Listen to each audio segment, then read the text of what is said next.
logo Ibu Kota Negara Nusantara kini telah diumumkan oleh Presiden Joko Widodo. Logo pohon hayat hasil desain dari seorang pemuda bernama Aulia Akbar dipilih oleh masyarakat melalui sayembara. Presiden Republik Indonesia resmi memperkenalkan logo baru Ibu Kota Nusantara. Setelah melalui proses pemilihan logo dengan turut melibatkan masyarakat Indonesia, Pohon Hayat Nusantara terpilih menjadi logo baru Nusantara. Logo Pohon Hayat Nusantara terinspirasi dari bentuk penghayatan simbolisme pohon dari barat sampai timur Indonesia.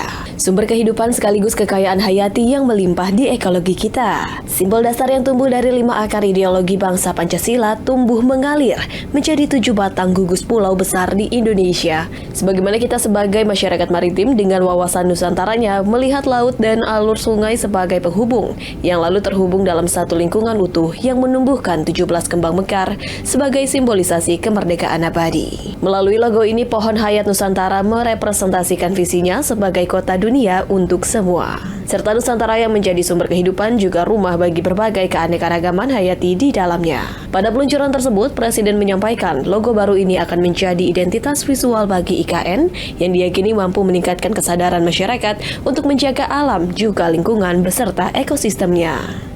Logo Pohon Hayat juga memiliki filosofi yang sejalan dengan semangat pembangunan IKN, menumbuhkan rasa bangga dengan jati diri bangsa sebagai negara besar, sebagai bangsa yang besar, bangsa yang majemuk, dan menggugah kesadaran masyarakat untuk menjaga alam dan juga lingkungan beserta ekosistemnya.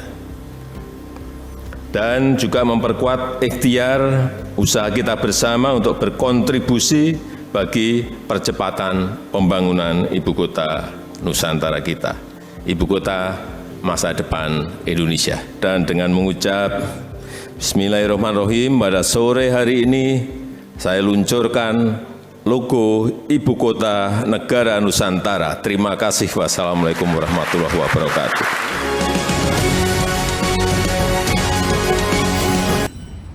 Sementara itu, Kementerian Pekerjaan Umum dan Perumahan Rakyat menyatakan progres pembangunan Ibu Kota Negara Nusantara... kok cadel? Iya, mati juga tadi aku lihat.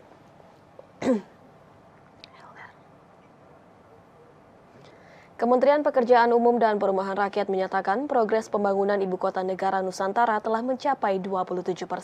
PPKTD Balai Prasarana Pemukiman Kementerian PUPR, Basuki Suwono mengatakan, realisasi tersebut dari keseluruhan pekerjaan yang saat ini tengah berlangsung di IKN Nusantara. Pembangunan Ibu Kota Negara Nusantara di Kalimantan Timur terus dikebut. Hingga saat ini, progres pembangunan IKN secara keseluruhan telah mencapai sekitar 27%.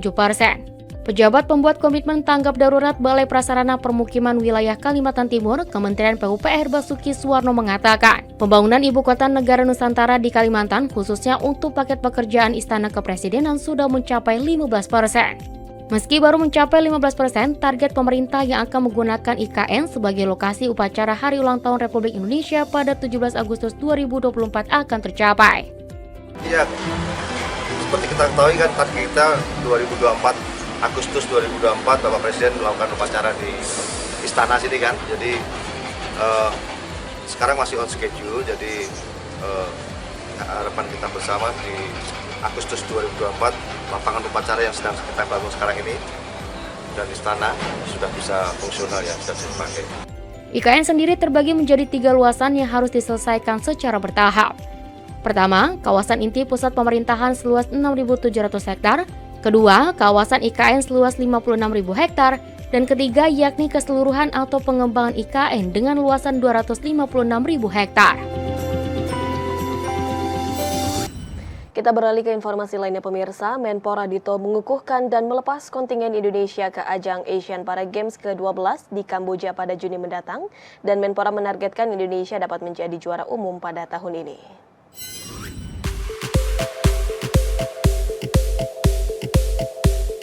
Menteri Pemuda dan Olahraga Dito Aryo Tejo resmi melepas kontingen Indonesia yang akan tampil di ajang ASEAN Para Games 2023 Kamboja. Upacara pelepasan berlangsung di Balai Kota Solo, Surakarta. Pada kesempatan tersebut, Menpora Dito mengukuhkan 500 kontingen yang terdiri dari atlet, pelatih, ofisial, dan tim kesehatan. Menpora berharap 268 atlet yang akan bertanding di 12 cabang olahraga di ASEAN Para Games ke-12 pada Juni mendatang dapat membawa pulang sebanyak 121 medali emas, 90 perak, dan 87 perunggu. Kemarin kita di SEA Games Kamboja memang tuan rumah banyak ketidakadilan, tapi saya sudah sampaikan itu tidak menyurutkan kemarin kontingen SEA Games tetap berjuang. Semoga di Para Games ini juga semangatnya lebih tinggi, dan saya rasa terkait dengan persiapan dan potensi jauh lebih tinggi karena harus kalian tahu bahwa penyelenggaraan Para Games saja di Kamboja ini banyak meminjam aset dan alat dari Indonesia. Di kesempatan yang sama, CDM kontingen Indonesia Andi Herman mengatakan tahun ini target yang ditetapkan lebih tinggi sebab di tahun sebelumnya kontingen Indonesia berhasil keluar sebagai juara umum. Memang ini lebih tinggi dari Asian Para Games di Solo. Ya, waktu di Solo kita target 104 medali, ini 121 medali emas. Berarti ada optimisme lebih tinggi. Ya, kenapa? Karena kita ingin mencetak sejarah baru untuk menjadi hat-trick juara umum. Menteri Pertanian Syahrul Yassin Limpo Pertanian meminta kepada gugus tugas untuk membantu para petani melakukan berbagai antisipasi dalam menghadapi El Nino. Mentan juga mendorong para petani Indonesia untuk mempersiapkan ketersediaan penampungan air hingga metode pemupukan berimbang.